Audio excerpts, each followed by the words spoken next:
In 1995, when this morning's guest came to Myrtle Beach, he was singing rock and roll. Now he's singing Myrtle Beach. Who is he? You'll meet him coming up next on Carolina People.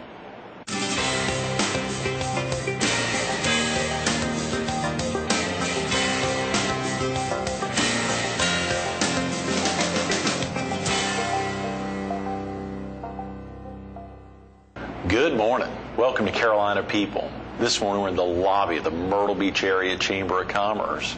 We're focused on chamber activities, and we're visiting with its president and chief executive officer, Brad Dean. Good morning, Brad. Welcome back to the chamber. Good to have you back. For letting us in. I love this location. We had a blast filming here a couple months ago and had to make it back. Well, we're delighted to have you, and thank you for coming again. Absolutely. And, of course, it's been so exciting yesterday and the day before to have Larry Bragg in with us, the chairman of the Community Appearance Board, who's got a lot of stories to share.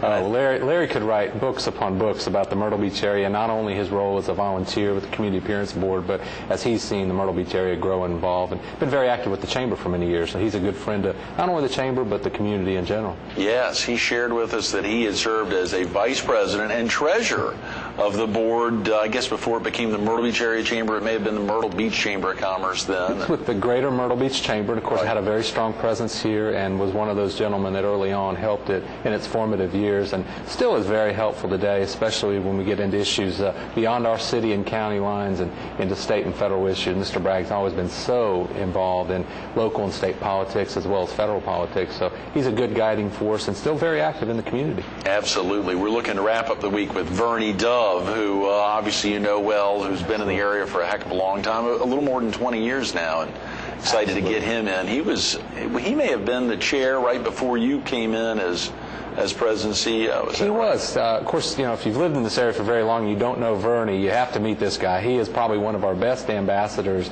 for the area. Just a genuine Southern gentleman, and his wife Peg is a doll as well. And Vernie did serve as our chairman 1 year and had a great term and has remained very active in the chamber in recent years. So those are two great individuals. I don't know that I match up, but I'm glad I only had to follow one of them and not both of them. That's right. Absolutely. Brad, real quick about yourself. Were you originally from the area? No, originally from the Midwest.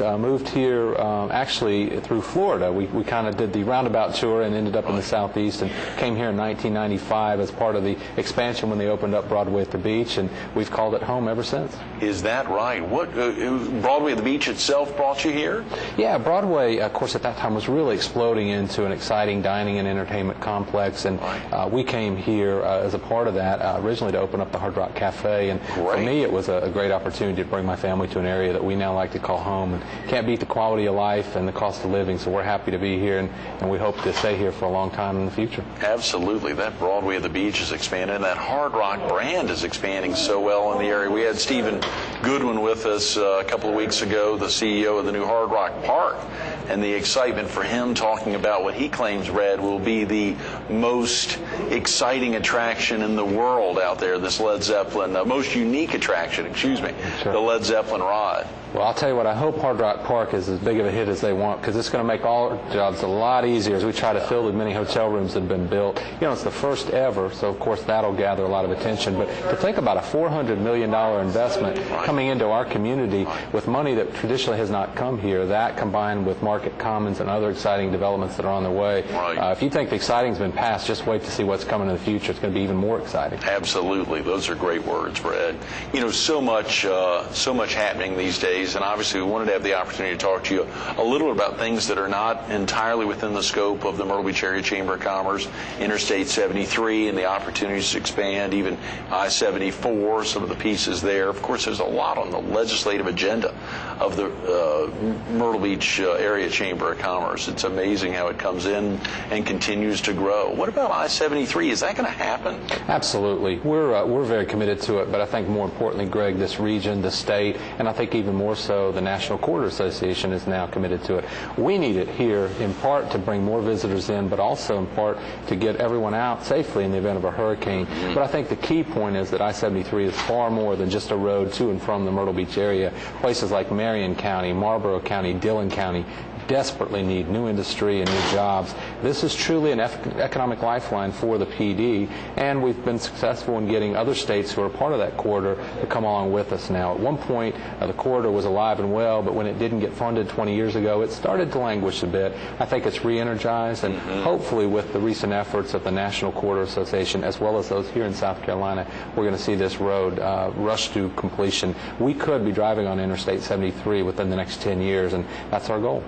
That's tremendous. Is there anything that viewers could do to be a part of that? What our viewers in the PD or southeastern North Carolina, our viewers in Marion and Dillon and Marlborough counties, even Florence County, are there things that they could do to help move that along, to get that, to make sure we get within that 10-year goal? Absolutely. The one thing we all need to be cognizant of is every time we pull up to the gas pump, no matter whether you're trying to pick up truck, a car, whatever you may be driving, we're actually sending money to other states in the United States to fund their roads. We're a donor state, so each and every one of us are helping to pave roads in other states throughout the nation.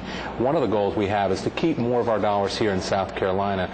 So any chance a viewer gets to speak to their congressional representatives, people like Congressman John Spratt, Congressman Jim Clyburn, or Congressman Henry Brown, as well as our United States senators, and re-encourage them to bring our dollars back here. We're a donor state. We'd like to keep some of that money here, as well as we'd also like to see additional dollars allocated from the State Department of Transportation. So talking to our local legislators as well as the South Carolina Department of Transportation about the need to complete this road. Ultimately, I-73 is going to create jobs. It's going to bring new industry. It will grow tourism, and it could save lives in the event of a hurricane. Any chance your viewers get to reinforce that with our local, state, and federal legislators, we should certainly do that in hopes of getting more dollars for I-73 sooner. And our viewers would want to say the same things to the state legislators as they'd say to Jim Clyburn or John Spratt. We're a donor state. We want to get more dollars back. Absolutely. We've been donating our money for a long time to a lot of other states, and of course even in South Carolina. A lot of those dollars that come out of the Grand Strand and the PD have built roads and interstates in the upstate and the Midlands and even down in the Charleston area.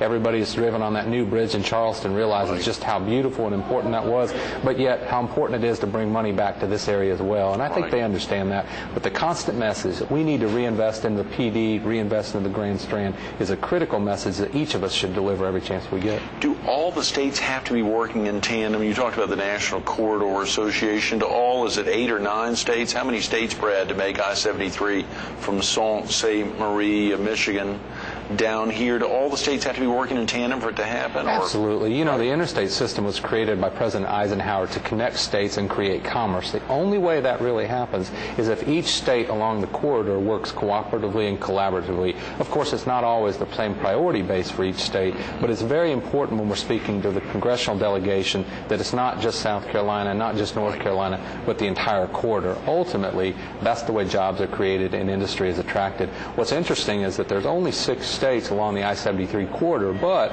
when you look at the connecting roads and highways, there's 16 or 17 states that are directly impacted. So the impact goes far beyond just South Carolina, far beyond just I-73. But absolutely, we need other states to be in tow with us if we're going to see the kinds of money we need to build this road in the near future. Good. Our viewers in Robinson, Scotland, and Columbus counties could be saying the same things to their congressmen and women. Okay, Absolutely. Great.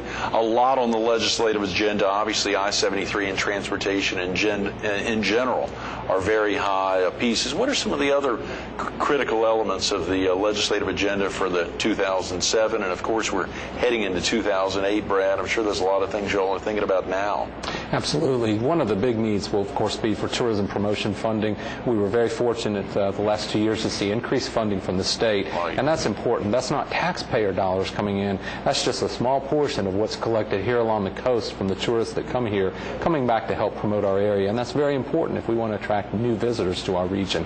But we'll continue to lobby for that. We would like to see the legislature and the governor put additional dollars in next year, or at least hold steady with what they've put in already. We also think there's some other important issues out there, not only road projects, but our airport project, funding that at the state and federal level, and then other important needs, Greg, that will impact businesses and residents throughout the area. When you think about tax reform, workers' compensation reform, other issues like immigration reform, where we really have to come up with solutions at the state and federal level. We'll try to get involved in some of those, if only to lead an effort or support an effort to help the PD, the Grand Strand, and the entire state blossom and create prosperity. So we'll probably take on 50 to 60 issues in the next legislative session with a heavy, intense focus on 5 to 10 issues that we'll really push from here as well as through Columbia and Washington. Can the Chamber really go about helping to tackle some of these problems and some of the issues, Brad? I mean, share with viewers, just break down, let's take a minute, slow down for a second and think about how a Chamber operates. How does it go about making it? I think when probably a lot of folks arrive in a community, they hear a Chamber, may not even know what they mean, think that's some special body politic that they just can't have anything to do with, an exclusive group of men and women involved. How can a Chamber really work together? What exactly is the Myrtle Beach Area Chamber of Commerce? You know, it's important for us to keep in mind what our roots are, and the roots of Chambers of Commerce actually go back many, many centuries to the Egyptian system of commerce, where individual businesses came from miles around and set up in what was then called a chamber, and it was really just a collection of businesses working together to do something in which no individual business could do on their own. As much as we might try to complicate it and make it much bigger and broader than that, it really today is still much the same. The chamber in and of itself can't do a whole lot, but when we're able to serve as a vehicle of progress for certain industries, for certain businesses, or for the community in general, that's when we can accomplish great things. But that only happens through the interaction and involvement of people in the community. And as much as there probably are some people out there saying, I'm not sure I can be involved in the chamber, I'm not sure there's a role for me, that's certainly not the case. In fact, we need more participation from the average citizen, from the small business, as well as the larger, more established businesses and corporate entities. Ultimately, that's the way the Grand Strand can speak with one loud, clear voice about issues that impact each and every one of us. So if anyone's interested in helping move this community forward, we'd like to think that if the Chamber can help with that initiative, there's a role for them to get involved. Are there other groups that do something similar to the Chamber? I'm trying to think how folks could collectively get together and continue to make a difference, other than taking some of these words you've talked about, for instance, going to see their federal or state legislators and saying, we're a donor state, we need more things back, or we're a donor county. Hearing Dick Elliott talk about that a couple of weeks on the show and all the aspects of Horry County in that role. Are there other vehicles that folks can get involved with? Or if not, just how easy is it for someone to become a member? Yeah, the membership of the Chamber for most businesses and organizations ranges from a few $100s up to a few thousand, depending on the size of the business. But we also have individual memberships for those who just want to stay involved in the community, and for a small business or an individual that wants to network, wants to meet other business people, or has a particular interest like education and training or legislative affairs. It's usually a very affordable minimal investment for them to get involved. We certainly don't intend to make it prohibitive. This is not a country club. It's a community club that really serves as a vehicle of progress for what we hope to be the entire Grand Strand and the surrounding communities. So certainly anyone can get involved simply by calling our number. We have a number of staff that are prepared to handle that. And if somebody knows how they want to get involved, it's all the easier for us to place them and make sure that their time is well spent. Some people may just want to volunteer, and they may not want to make an investment in membership. We welcome that too. And believe me, we've got plenty of activities in 2008 that will require a lot of volunteer efforts. So we welcome participation at any level, whether or not it's monetary. The 843-626-7444 number is the best number to call? Absolutely. You call that. Hopefully you'll reach one of our friendly assistants in the call center, and they'll direct you to the right person. If you can't find us there, check us on the web at myrtlebeachareachamber.com.